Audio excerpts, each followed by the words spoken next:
as well as us individually. So the first thing we have on the agenda this evening is the appointment of a police officer. And Chief McGowan is here to give us the details. Good evening. Thank you for inviting me in. As you know, we had a sudden retirement, second meetings put in for retirement a month and a half or so ago, and we've gone through our process and selected Special Officer Joseph Willard to be our next full-time officer. Officer Willard has been with us since 2014. He's currently a sergeant with the Framingham State University. He started there in 2010, worked his way up as sergeant. He's been working for us part-time now for a couple of years, and really good fit. He's very well received. He's had a lot of interaction with the public, both on the desk and in the cruiser, and we think that he'll be a great addition to the team. He's scheduled, if everything goes well, to join the Police Academy October 31st. So I asked that he be appointed with an effective date of September 26th, subject to the usual stipulations. And the usual stipulations are? The usual stipulation would be successful completion of a medical, the state PAT test. We've already done a psychological, and then obviously successful completion of the police academy.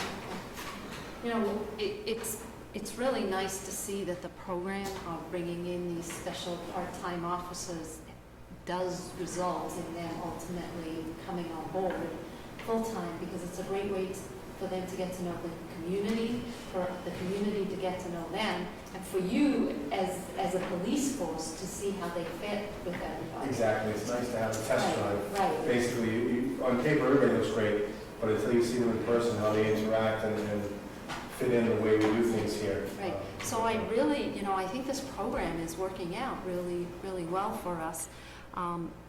Based upon your recommendation, I would be inclined to accept it. Everybody else? I would love to ask a question. Are you looking for a part-time officer now? Yes, actually, we've already started that process. We're in the process of beginning the background investigation portion of our process. Yes. We just we received 43 applications. We interviewed 6, and the selection committee narrowed it down to the top 3. I offered the first 2 the opportunity to go through our background. They both accepted. So I'm hoping to be back before you with these officers sometime in September to add them to our list. That's great, Chief. Thank you. So is 43 more than the usual pool, or do you usually get? It's usually anywhere from 25 to 50, depending on the climate. We've been using a statewide computer system to advertise that's specific towards police. So most everybody we're getting has some law enforcement experience, whether it be a college or a smaller department or part-time officer somewhere else. So our caliber of applicants has certainly gone up. Mr. Lawrence, do you have any questions for the chief? No, I have no questions. Okay. So then I would like to make a motion to accept Chief McGowan's recommendation to hire Officer Willard as a full-time officer on the Dover Police Force. Second. All in favor? Aye. And welcome, Officer Willard. Yes, that's great. Fantastic. Thank you very much. Appreciate that. Thank you. Thank you, Chief. I think we're good. Thank you. Yeah, moving right along. See you in the morning, Chief. Thanks. The next item on the agenda is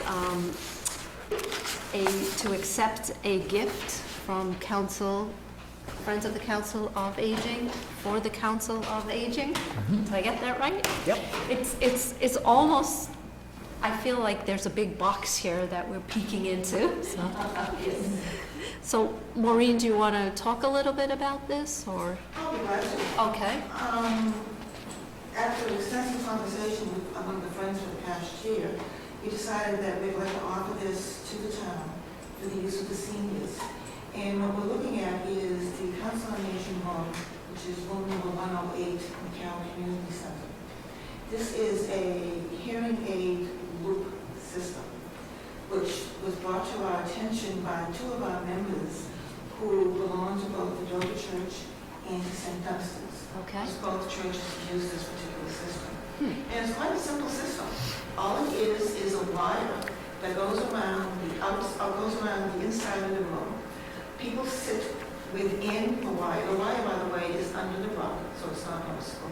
People sit within this particular wire. And then the speaker has a portable microphone that's on his lapel. As he speaks into it, an electromagnetic signal is sent out.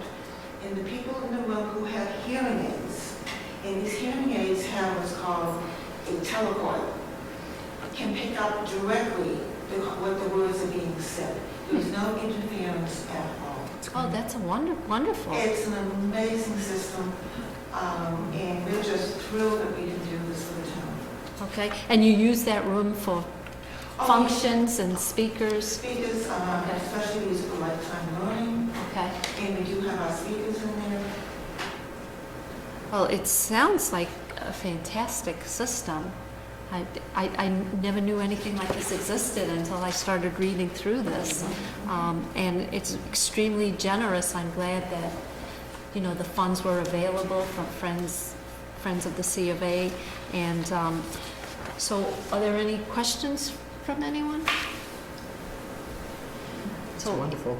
Right. Yeah. Great explanation. Much better than what I could have done.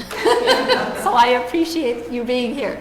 So, so should I make a motion to accept the gift? Yes. All right, so I would like to make, well, first of all, I would like to thank Friends of the C of A for their very generous gift. And next, I would like to recommend that we accept the gift for this, the gift as described by Maureen. And the total amount is $6,200. And do I have a second? Second. All those in favor? Aye. Thank you, Maureen. Thank you. Yes, thank you. I guess it's something we hope we don't have to try out, but if we do.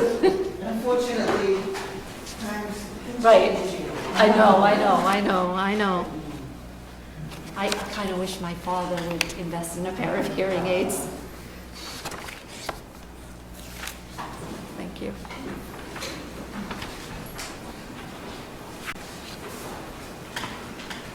Thank you for coming again. Appreciate it.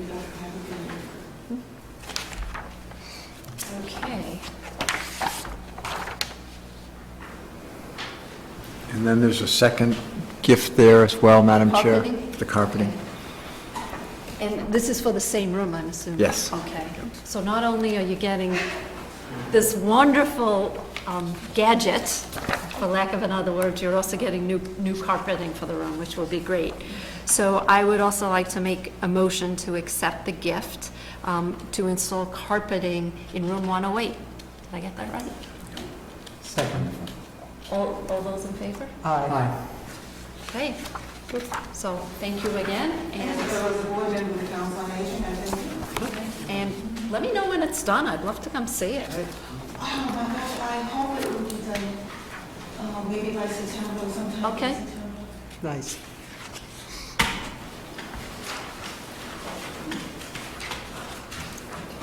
Thank you very much. I don't see Mr. Springett here, To Mr. Spring. so should we, I see the Cemetery Commission here, so would you guys like to? Oops, Oh, not so Robert. fast. Not to put you on the spot, but you're up. You're up. I run a very tight ship here.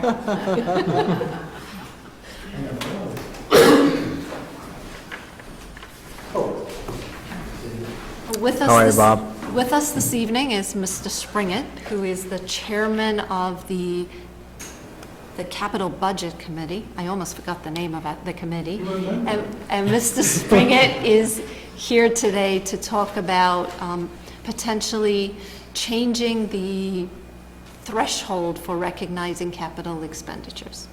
So the floor is yours, Mr. Okay, Springett. well, I distributed a couple of documents that sort of lay out the rationale for increasing the threshold minimums, as well as a couple of other things. This particular issue we've batted around for about a year and a half now, so. Is that a technical term, batted around? It is a technical term. It's used a lot in basic, but I've talked with the warrant committee, I've talked to the selectmen. I've talked to my colleague in Sherburne about his thresholds. So it comes down to virtually all of the items that come before the capital budget committee now are $10,000 or more. Right. We simply want to raise the threshold to reflect the reality that we're dealing with. Sherburne's minimum is $10,000, and with ours lower, when we work together on the original school committee, it was sort of a little bit out of balance. So it would make sense to sort of square the circle with Sherburne, raise the minimums to 10,000, so that we can get on with the work. There are just a couple of other things that we really need a way of doing this on a regular basis, rather than sort of me running around, or successors running around sort of ad hoc, trying to figure out how to do that. That would be nice. The second thing that will follow from this is if assuming that we do this, then I'm going to go back and talk with the chair of the Chittenden School Committee, because we've had this protocol outstanding for about a year and a half. And the protocol tries to better define when items should be in the operating budget versus the capital budget. So this will help sort of move that one off the line. Then the other document that I shared with you guys was some ideas about how the capital budget committee might be reconstituted going forward. But today, I would like to know two things. How do we get this done? What the process is, and hopefully there will be a positive reaction from the selectmen. So, as a member of capital budgets as well, we did a lot of vetting last year prior to the season, the capital budget season, of what really made sense with respect to capital budgets. We went back and looked back. I think we looked back 5 years to see how it would have impacted us, and it's minimal. And on that committee, I voted in favor for increasing the threshold, and I am in favor of that as well this evening. I think an important issue that you brought up is it does help clarify for specifically the schools what is capital versus like a replacement of a routine item. So, and it's really, the capital budget should be focused on large capital items, and it's almost silly for us to be going through that same vetting process for a $4,000 sweeper or floor cleaner that has to get purchased or needs to be replaced. So I certainly support the position of capital budgets, and I do thank you for the information that you forwarded. The other items we're not in a position to vote on this evening. No, absolutely. But All right, just wanted to make sure you understood you don't that. want me to outline that? No, we're good. We're good. Are you good? Yeah, we're good. So we're done? No, we need to vote. I need to hear from my, All right, so you let me know? no, we'll vote this Should evening. be able to do it right now. So- I'm comfortable with the idea. I think it's a great idea.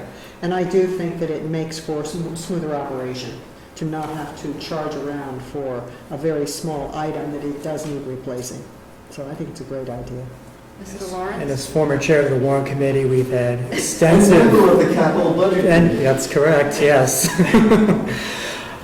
We've had extensive discussions about this topic. I've also discussed it with Sherburne Advisory, and I'm wholeheartedly in favor of raising the threshold to $10,000. So then I will make a motion to raise the threshold for capital to $10,000 beginning fiscal year 2018? Is that the Yes. fiscal- Yes. Okay. It'll be in the. Right, it will be in the, and it will be outlined in the memo. Do I have a second? All in favor? Aye. Thank you, Mr. Stringer. Thank you for your time. Thanks, Bob. Prize are coming. See you guys. Thanks, And we really appreciate your brevity. Well, yeah, you know. Something to do with that. Enjoy the rest of the summer. Thank you. Thanks. You too. And now, Secretary. Yes, we prepared a Oh, that's great. extensive, I think. Okay. Now, how are you going to proceed this evening? Are you going to give us an outline of No idea. what's in here? Because we don't know, Thanks, Pope. you know, you're on the agenda, and it's landscape maintenance, so perhaps you could. Yeah. And this looks like it's quite an extensive document. There are about So, 6 pages Okay. telling you what follows, so I Okay. just made it thicker. I don't know why. No, we're here to seek permission from the Selectmen to tap into both the George Chickering Fund and the Samuel Chickering Fund. The Samuel Chickering Fund, and there's some documentation in there, really has to do with the trees and maintenance of the trees throughout the town and the town parks. And since the roads in the cemetery are town roads, we feel that we should get some help from the Samuel Chickering Fund. to maintain the landscaping or to Well, I didn't put enhance? the word landscape in, but Okay. it's all, you know. One of the reports is from John Gilbert, the town tree warden, Okay. and he's gone through the cemetery, and there are 127 trees, and it's in that report, and he's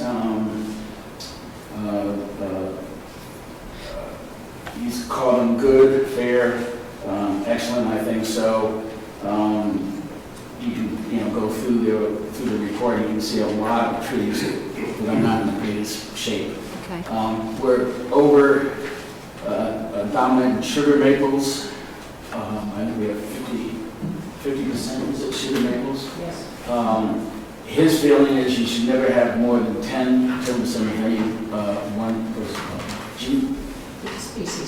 species. Not that we need to take out all the sugar maples, obviously, but those, we've replaced some of those in the past 2 or 3 years. So that's, and he also recommends, he says corrective pruning of the cemetery each year at $10,000 to $15,000 annually. Now, obviously, we get 3 bids. We wouldn't be doing this all at once. We try to get a lot of work done over the winter months because the prices are less expensive. One of the reports, the last one, on the last page, shows what we've spent for trimming and removal of trees for fiscal year 2014, 15, and 16 to date. This past year, and it's only, fiscal year 2016 is only halfway over, and we've only spent $6,000 on the trees. So that's half of it. The other half is the stockade fence. If you've driven through the cemetery, is in deplorable shape. Part of it fell down over the winter. Rusty repaired it, put some supports up in the back of it. We got estimates a year ago replacing that fence or repairing it. One company said they wouldn't even repair it. They just were not interested in it. And the estimates, which I don't have here, and I'll explain why, as I recall, were about $11,000 to $12,000. The problem with the stockade fence, this one is only from 19... It's about 23 years old. 23 years old, and it's in bad shape. So if we replace the stockade fence, another 20 or 25 years, we'd be doing it again. So we have an alternative, and that's to extend the stone wall, take down the stockade fence completely, dispose of it, and extend the stone wall from where it ends now through basically through the Williams, the beginning of the Williams property, which is just after what's now the Bowles property, the Tudor house. We've been getting estimates on doing the stone wall, and they've ranged, they're kind of incomplete One estimate was $5,700 for labor, but nothing for the stones. You know, we can get stones from the back of the cemetery in the woods and so forth, but that's not going to be enough. The high estimate was $38,000, and that included labor and stones, and quite honestly, I don't know if it included the removal of the stockade fence. No, but the removal would be done We by can- Rusty and Rusty the highway and department. Highway Department. It's not being expensive. In this report, there is a letter dated 1992 from the Selectmen, to the Selectmen. And at that point, the Selectmen voted to take funds from one of the funds for the stockade fence. And I can't find it, but I know it's in here. No, there is a memo here. Is there a master plan that you have drawn up as to exactly what needs to get done that No, is part of this report by any No, chance? we don't have a master plan. One of the reasons is, that we've been talking about, the Okay. master plan is probably going to cost around $10,000. Oh, just to do it? Just to get a landscape architect in and do a master plan. And, you know, we don't have $10,000 to spend. Not that we, you know, it's a good idea, but right now, it's just maintaining the trees and taking out the trees that are going to fall down with branches are in bad shape and so forth. So is there a summary, and I haven't had an opportunity to look through this, so is there a summary of, like for instance, I just leafed through this tree report and, you know, No pun intended. right, and eyeballing it, I agree with you, there seem to be a lot of trees that are in fair condition. So, you know, so the question I have is this a one-year plan? Is this something you do all at once? Is this something that's done over 3 years? I'll let And then, Lana- and is there, just because this is the way my mind works, so is there somewhat of a, I'm calling it a plan, but maybe ballpark, like, this is what this is the tree work that needs to be done, this is the range of estimates, this is how long we think it's going to take. Then what I hear is the second component is whether to replace a stockade fence or take it down completely and replace it with a stone wall. So again, is that a one-time project? Is it something we do over time? The stone wall, that's a one-time project. So, and then in here, have you specified how much you're looking for? Right now, we just want to find out, I think, we want to find out if the selectmen are amenable to using some of those two funds as they have been designated for in the cemetery and in the parks in town. So- Obviously, we wouldn't, if you said to us, you can use $15,000 as an example, we aren't going to do that. I think, and this is new territory for us, but I think probably the way it would work is we would get an estimate on what really needs to be done immediately. We get 3 estimates. Right. And then come to you and say, okay, we've got estimates of $5,000 or $6,000, you know, to do this, and then, you know, would you approve that money? But as John Gilbert estimates, he's thinking $10,000 to $15,000. Now, I'm not in the tree business, but we've spent in the report $6,000, as I mentioned so far this year, over $5,000 last year, and we have, you know, we're just basically doing what's necessary to keep it safe.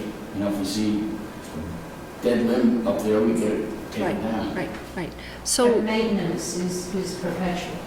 I mean, it's not a one-time thing, nor is it right, every year, and it'll vary tremendously. The Pope mentioned the sugar maples with climate change and global warming. Pretty soon, sugar maples are not going to be able to live in Dover, Massachusetts. They are only going to be species that be farther north. And we have a preponderance of Norwegian maples, which are now considered by the New England Wildflower Society as an invasive species, and they don't want people to plant them. So there's an awful lot to be thought about and considered in this plan of maintenance. And we have old growth trees. Tom Gilbert didn't mention this in his report, but this is something we need to get from him, because many of the trees in the cemetery are reaching the end of their lives. And so there's a lot of replacement that needs to be done. And there's one other thing that we haven't even mentioned, but is certainly high in our agenda, is to screen plant Dover Farms as much as we can, because it is invasive to the cemetery. So that our hope would be to get some kind of a grant to establish a 5 to 10 year plan, which is really ideally what we would want to do. But as Pope mentions, we don't have the income in the cemetery funds to even begin to approach that. We know proper landscape cemetery people to bring in to do that, but we don't have the money. There are other ways that we could try and put together a plan of getting grants, but we're not a not-for-profit. And so we are not able to tap into various funding, say, such as the Peabody Foundation, to get enough funding to put together that 10-year plan. So, to make a decision this evening is very difficult, having. Well, I don't think, Okay, we're not here. All right, We're not so, here. okay, all right, so I just wanted to, I just wanted to get expectations. I think what would be really helpful, especially for me to get my arms around what's needed, is if one of you could send a list to Mr. Ramsey of the critical things that need to get done, so we can get a sense of, in the short term, what really needs to get done. And I liked your idea, Pope, of getting even getting some proposals for us, so we can understand, what the budget impact would be. And, it would be a very good exercise to get this all done now as we begin to build the budgets for next year. And at the same time, we will commit to reading your report. And I'm going to be extremely honest with you. I have no idea how these funds work today. So You're probably in the majority. I don't think anyone, I don't know when the last time funds were taken. Right, so let me get up to, well, let us all as a committee get up to speed on it. I appreciate all of you. I think this is thinking outside of the box, and sometimes these are the things we need to do. So let us read this. If you could get us a list of the critical things, and then perhaps we could put it on the agenda for the next meeting. Whenever it's ready. Right, when it's ready. We haven't had a Right. chance to look at the The other details thing here. that we're facing, as you may know, we've had the cemetery survey. They've come back a couple of times. We think we have the final correct survey. There is encroachment on the Williams property. We've met with the Williams about a few weeks ago to make them aware of it. They were not aware when they bought the property that part of the land was not theirs. Michael Williams, and actually talked to you, he called me this morning. When we met 3 or 4 weeks ago, basically there are two options. He could buy that land from the town, and would obviously build the town coffers, or move the fence that he put in to coincide with the cemetery boundary. This morning he told me he does not want to buy the land. He went to Craig Rafter, from whom he bought the property, to say, did you know that this situation existed? And then evidently it was, no answer was given. Okay, that's it. So now we're faced with talking to Mr. Williams and his wife about having him move the fence. And that's going to take, it's his problem, obviously, but he's done some extensive landscaping. I'm kind of surprised that he doesn't want to buy it. It would be nice, we don't need that land for burial.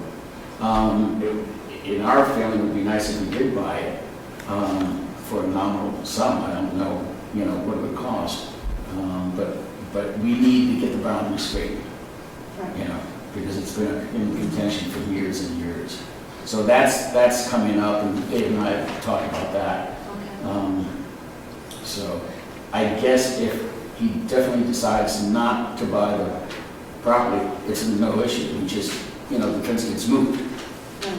And you get some nice landscaping.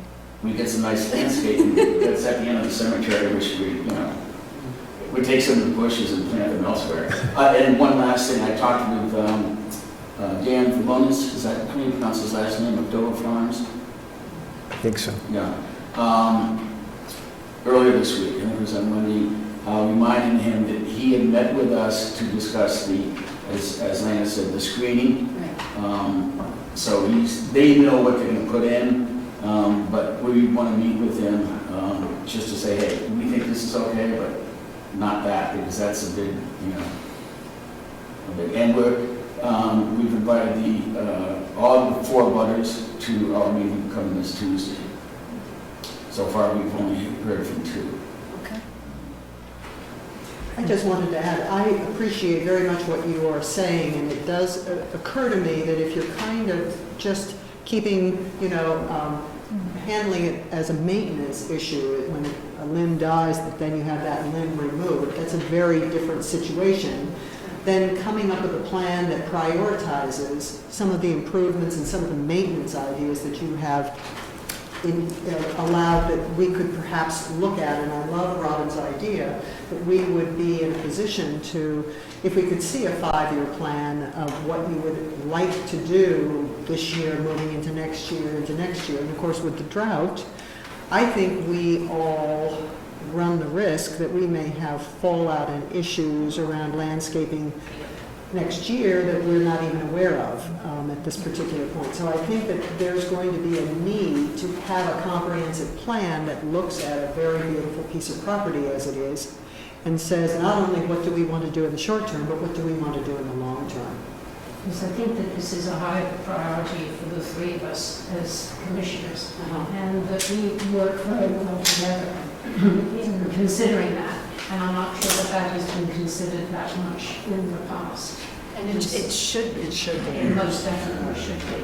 And we're very well aware of that. And a lot of what we've been doing is basically Band-Aids. And we have to think way beyond.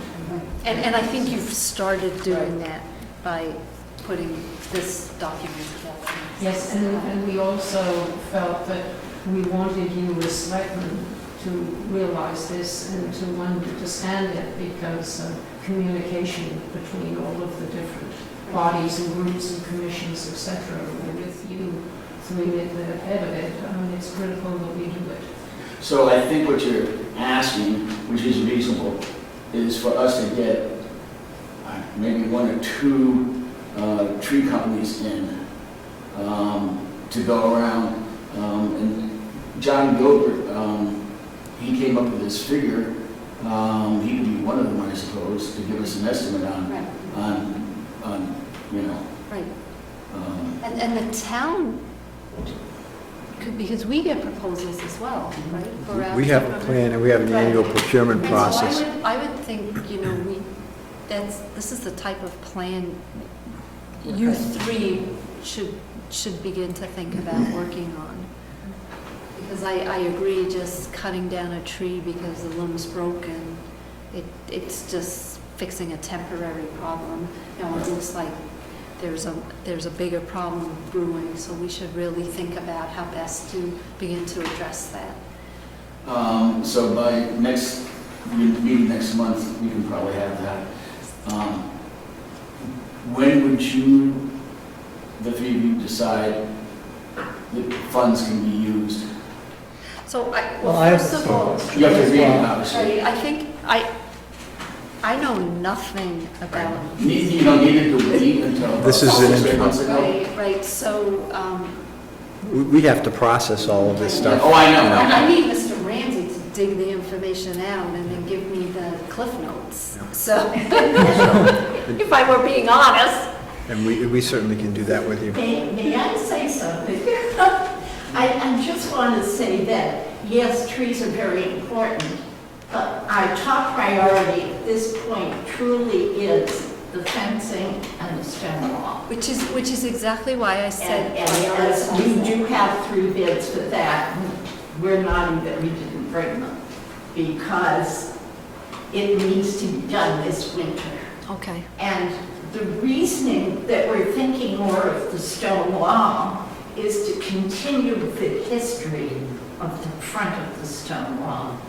Once the stone wall is there, we're not going to have to worry about purchasing further fencing, rebuilding fencing. So in the long run, it is more advantageous to go the stone wall. But if we don't know that we have money that we can spend to do the stone wall, then we sort of have our hands tied. right, so we do, it would be good to We'll get see. we'll get 3 bids that we have, we just got one this morning. Yep, And one that's just out of sight, we think, but we're discussing that, everything coming up Tuesday, and I'll make sure you have those, next week at some point. okay, that sounds Because it's a good. slightly complicated I'm sure it is. issue Yeah. because there is this old existing stone wall that must be 200 or 300 years old that's on cemetery land, but is not where we would have put this other wall.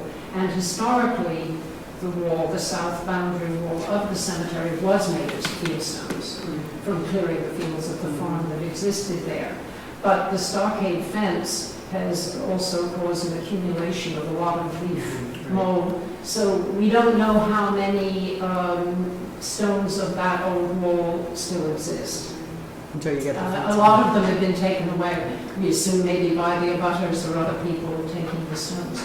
But historically, the stone wall was there, so we're not putting something in that didn't pre-exist. Right. Or even considering putting something in. So I think the proposals would be very, very helpful, and, certainly I will take the time to read through this, and, and we'll begin to dig out the information on the trust funds. Just switching gears a little bit.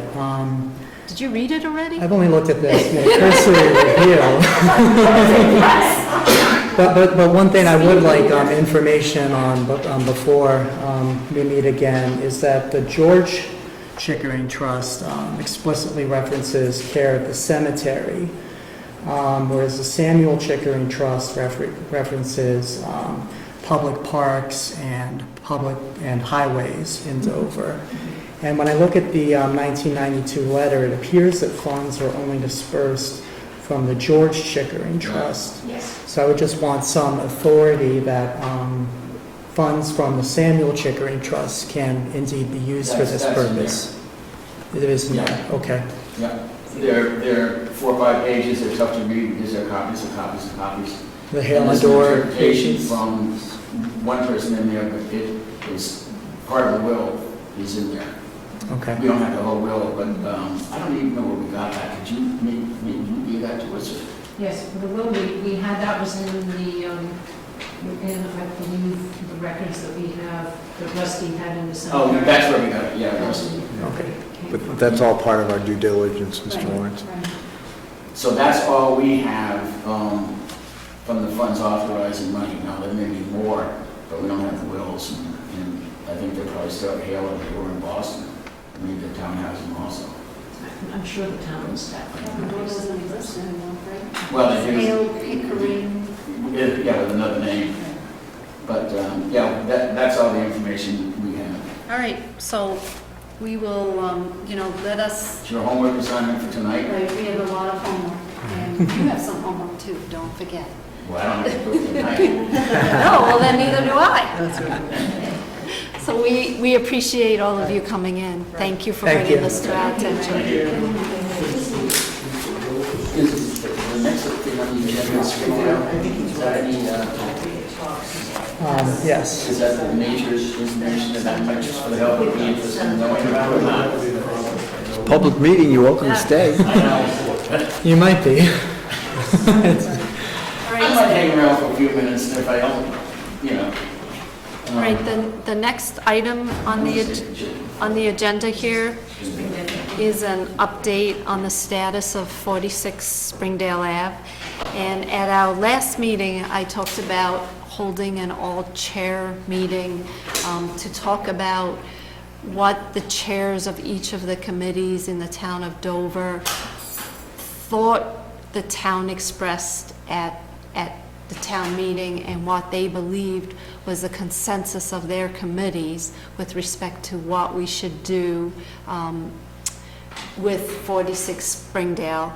And, you know, the overwhelming consensus was that the town overwhelmingly voted to have a covenant restriction on the back property, on the back portion of that property, you know, to be used for passive recreation and to carve out the front piece. So all represented at the committee felt that that was the will of the town, and most chairs believed that their committees were in favor of that as well.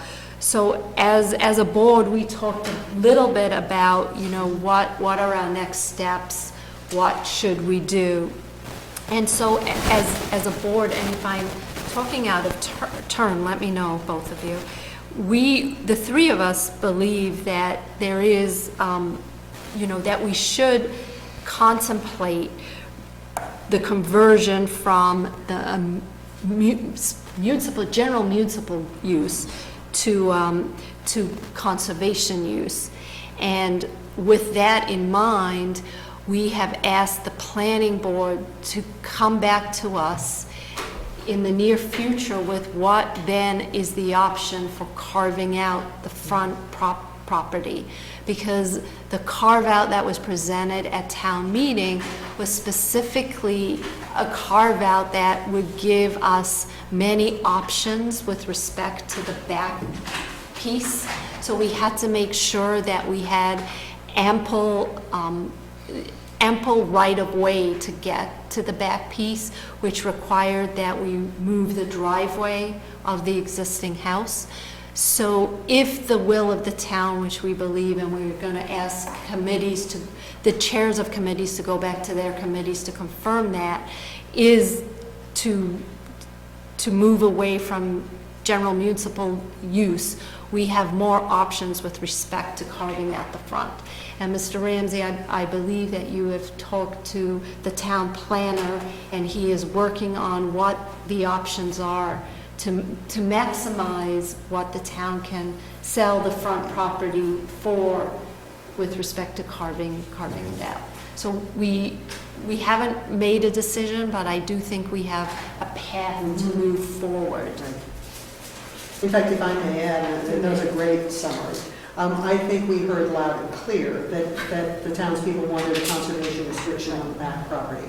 And I think that this is something that resonates with all three of us. I don't mean to speak for the three of us, but I think that it is something... You can speak for me. Okay. I think it's something that makes a great deal of sense to all of us. So now, the question is, as I understand it, is to how to get to the point where we feel that the various boards and commissions have been heard and have been represented by their chairs, and that's what we're waiting to hear back from.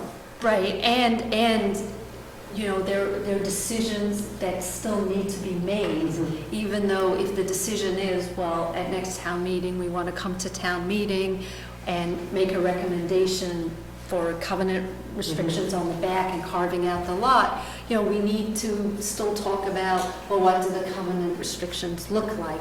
How big, you know, what are our options? How big is the lot? So we're not in a position right now to make those decisions. And at the all chair meeting, another thing that came up was, should we also think about putting restrictions on the actual carve out so that that lot can be carved up into smaller lots down the road? So, you know, there's still a lot of decisions that need to be made. So, you know, there is a long process, but we do need to decide, is this how we want to move forward or not? Excellent. So I like your word, the path. Right, it is a path. Quick question. Does the town the town is it's not a for-profit organization, Correct. and I assume it's not a non-profit, it's probably there's another It's a term in there. municipality. It's a municipal corporation. So are we paying taxes on our property now? No, No, okay. no. But, you know, I will remind the town that, because we were renting the Right, yeah. house, when we temporarily bonded the property, we have a taxable rate on the front parcel Right. and a tax exempt rate on the back parcel. And the decision at town meeting that was made, the town needs to approve, at town meeting, they needed to approve for us to rent that house. And we did not seek that approval. So right now, we are in a position where no funds are coming in from the property, and we as a town are maintaining it. It is also a vacant property, and we had to work with our insurers to make sure that the property continued to be insured. So, there was a little bit of work that had to get done. From the Board of Health, we now spend several meetings, and the agent has reviewed several alternatives as to dealing with the fact that there are currently 2 non-conforming cesspools on the property, as you know. So your planning is going to go into A, funding those replacements and upgrades, but also if you start to move the lines of the property, the currently reviewed plans may have to be altered. Right, and these are all the little details that we need to think about. You're absolutely right. So, I think the first step is to see, well, what are the optimum plot lines, and then go back to each of the committees again.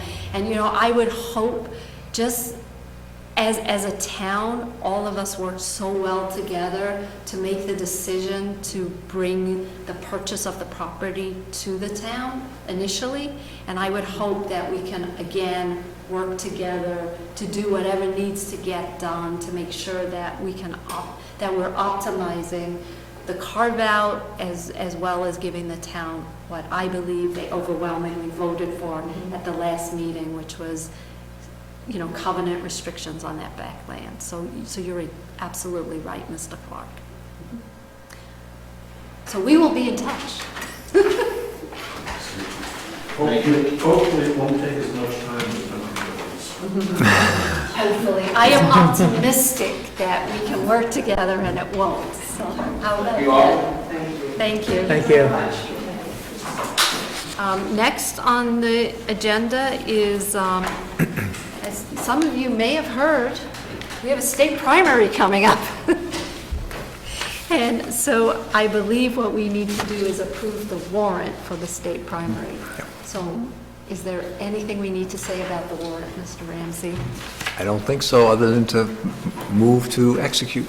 Okay, so then I will make a motion to execute the town warrant as outlined in our package for the state primary on September the 8th. Did I get the date right? Yes. Okay. Second that motion.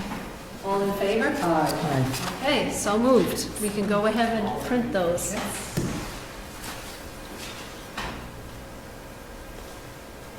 After we sign the warrant. Yes. I'll let you have neat penmanship here, Candace. I won't rush you. It's which line? I know, it's confusing. Because you got used to signing on a particular line last year. I did.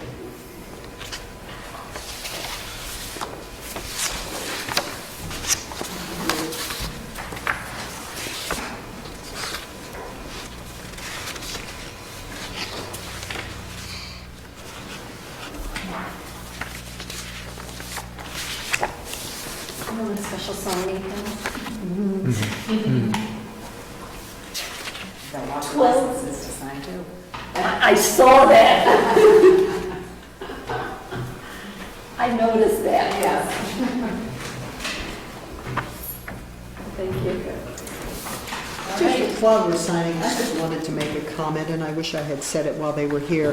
I thought it was wonderful that the three of them all came. I agree, and I'm glad they put this together. Yes, exactly. Yes. I was looking Very at how beautifully assembled it is. All three have signed, and A they're lot of- all three sitting here. A lot of Yeah. thought went into this. Very nice, very Right, nice. so we do Appreciate it.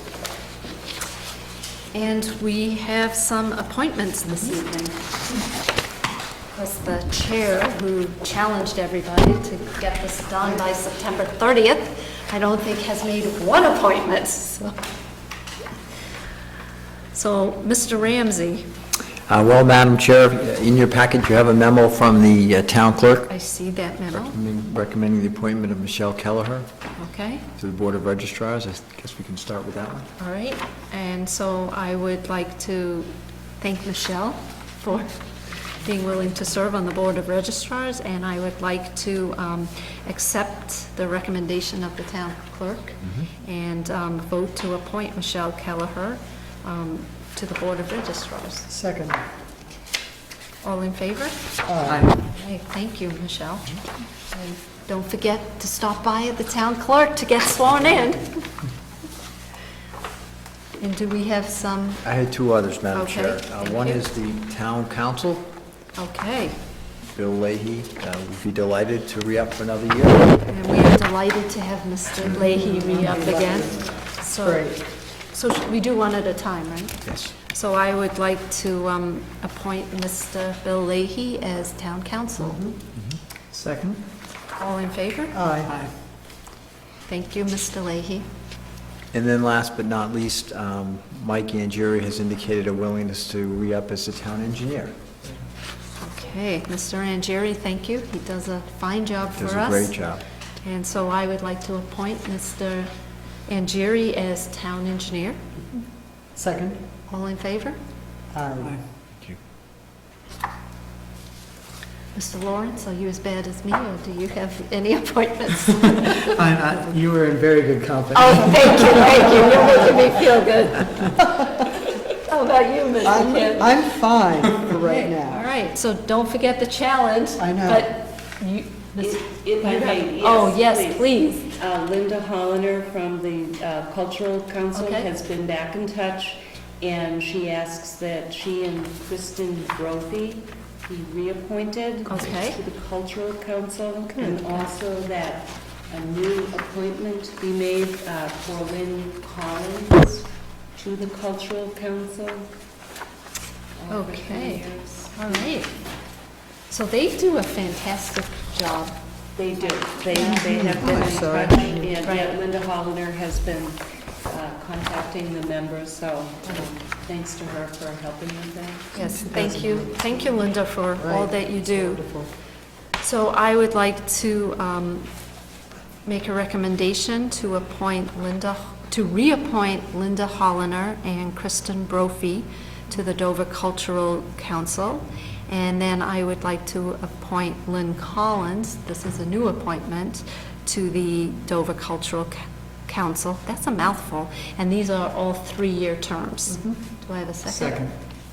All in favor? Aye. Aye. Ladies, thank you very much, and thank you for all the great work you do. All right. And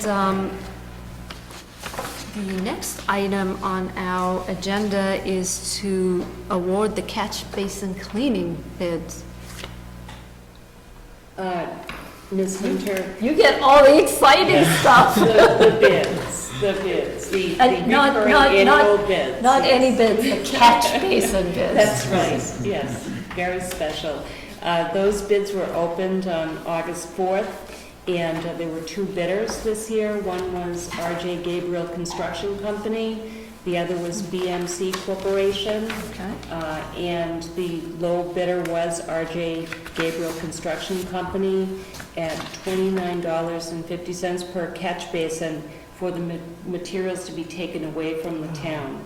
That is 50 cents lower than fiscal year 16, which was $30 per catch basin. Dare I ask how many catch basins we have? That would be a Mr. Ramsey question. 1,100. 1,100. And who did it last? Have they ever done this for us They before? have done this for us, And we've yes. been pleased with the quality of their work. Yes, yeah, the superintendent of streets asked that they be awarded the bid this evening. Okay. Mhm. So then, are there any questions? I have no questions. Now that we know there are 1,100 catch basins in town, this is a little fun fact. We should start this Dover trivia. Right, that's exactly right. How many traffic lights do we have? We all know that. We all know that. Right. So I would like to make a motion to accept the bid of R.J. Gabriel Construction Company for removal of material in our catch basins. Is that right? Yes. For fiscal year 2017? Second? All in favor? Aye. And I suppose I should say the amount of the bid is $29.50 per catch basin. Yes, Okay, thank you. thank you.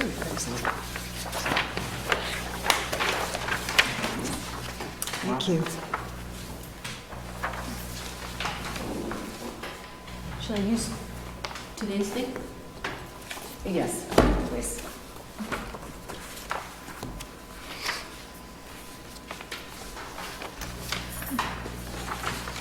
Just a word of advice, I am really bad with dates, you should check them. You may get 2015, 2013, depends, where my mind went.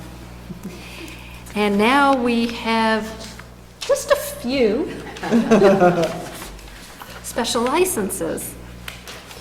And I will read them. You have a different list to me. Do we have two lists? I gave you that's in your package that you received tonight. It's a Okay.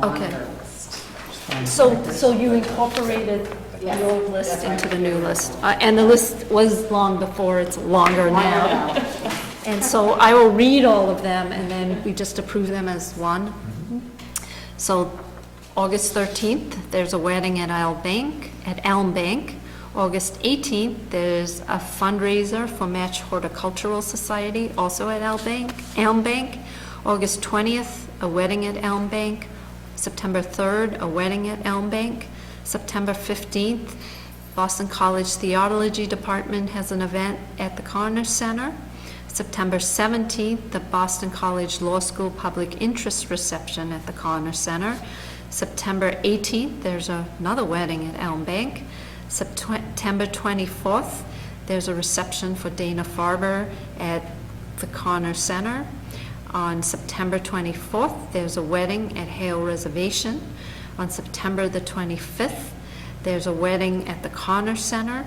On October 1st, there's a wedding at the Connor Center. On October 1st, there's a wedding at Hale Reservation. That's a popular day. October 1st, there's DLCT fundraiser on Springdale Field. October 8th, there's a wedding at the Connor Center. October 9th, there's a wedding at the Connor Center.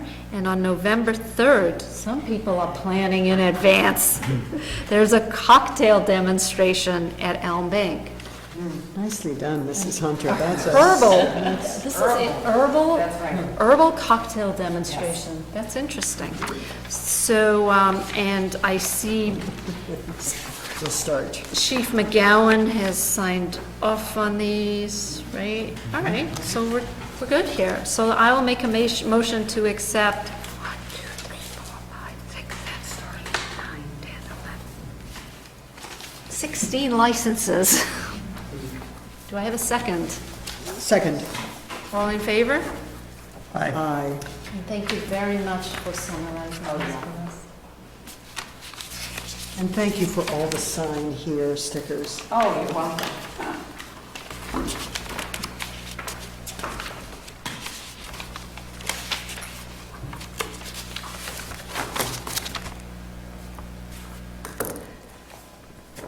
Good job on a messy signature there, Mr. Lawrence. I'm learning.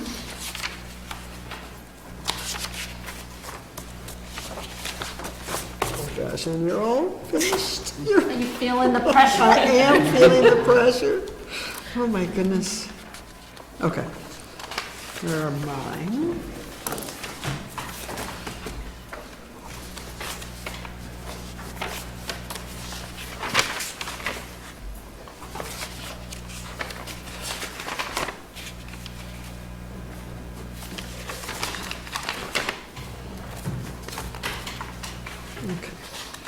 Now I'm getting the hang of this.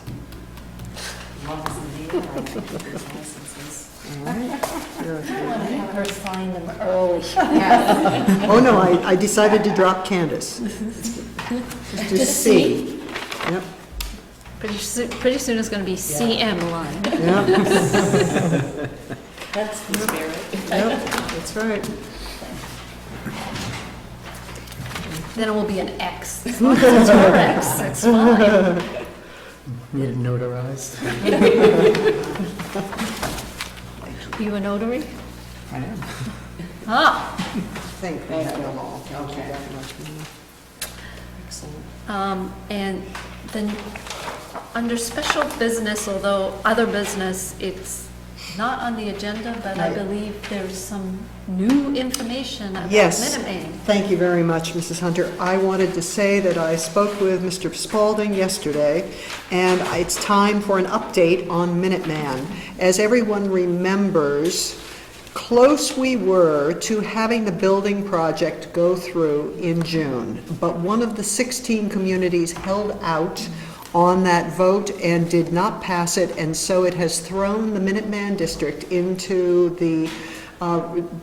they must now have a district-wide vote to be sure that they can get approval of the building project. This means that on the 20th of September, and everyone is going to find that not only on our website, but also on our calendar for town, to please come, stop by Townhouse, simply vote your choice about Minuteman, because we've gone to a great deal of work in town, as we all remember, 2 special town meetings, one snowed out, and we have really dealt with a tremendous amount of obstacles to get the will of the people for Dover to support Minuteman. And so every single one of us who can come out on the 20th and walk in and vote for that will help the cause of hopefully resolving this once and for all. So this vote on the 20th of September is critical, and I would hope that everyone will drop by Townhouse and cast a ballot. We'll probably be reminding everyone again in September, because that's still 5-6 weeks ahead of us. But at the same time, that meeting tonight is actually taking place. There is a meeting to create awareness in all of the communities about the importance of this vote. And that was why I spoke with Mr. Spalding yesterday to explain why none of us would be able to come, but that we were there in spirit.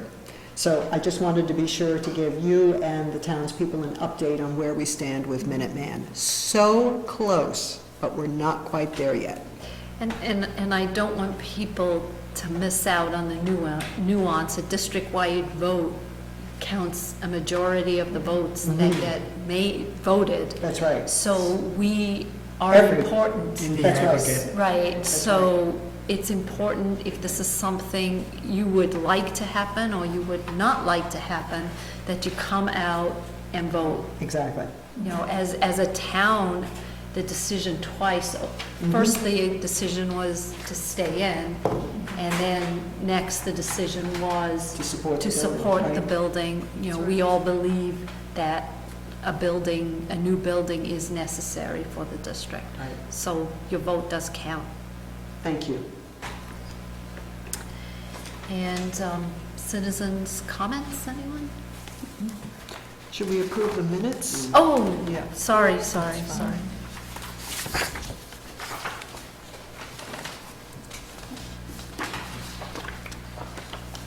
See, the minutes are so good that I know. If I may, Mona was not even at this meeting, and these minutes are wonderful. I know, for someone who wasn't even, you know. That's and- impressive. Yeah, very That good, is. too.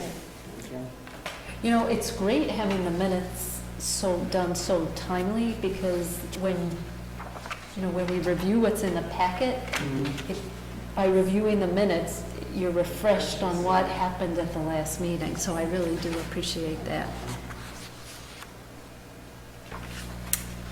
And so at our meeting on July the 14th, which seems so long ago, we had the alcohol and beverage license hearing for the package store. The new owner came in, and We talked about Springdale. We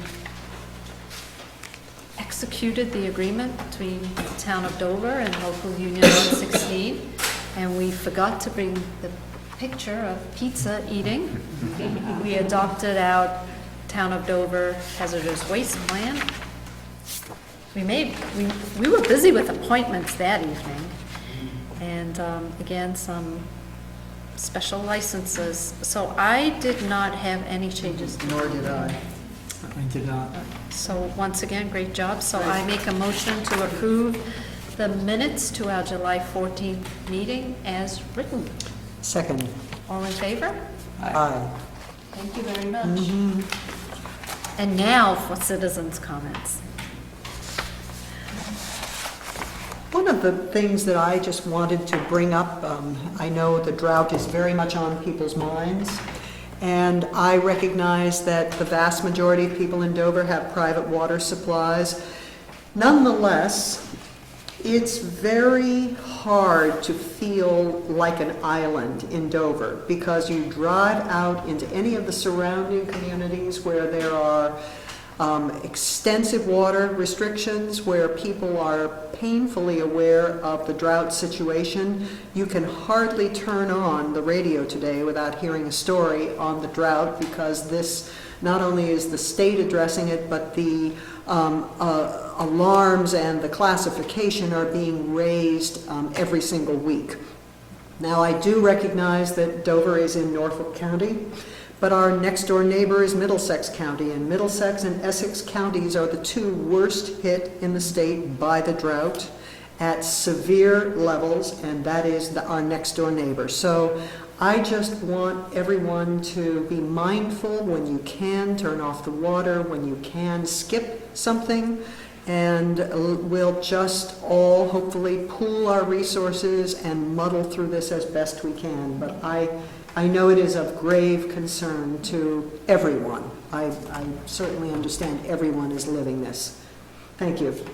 Right, and I think, there are people in town, especially those people with shallow wells, who are already experiencing some difficulty with water flow. So it is, and I commute on Central Ave, and Needham now has this LED sign, and every morning when I go by there, I see in red, the state of Massachusetts is in a drought. Please limit your outside watering to 1 day a week. So it is a reminder. So thank you. There being no other citizens other than the three of us here this evening, I move to adjourn the meeting. A second? All in favor? Aye. Thank you very much. I ran a little late today, so.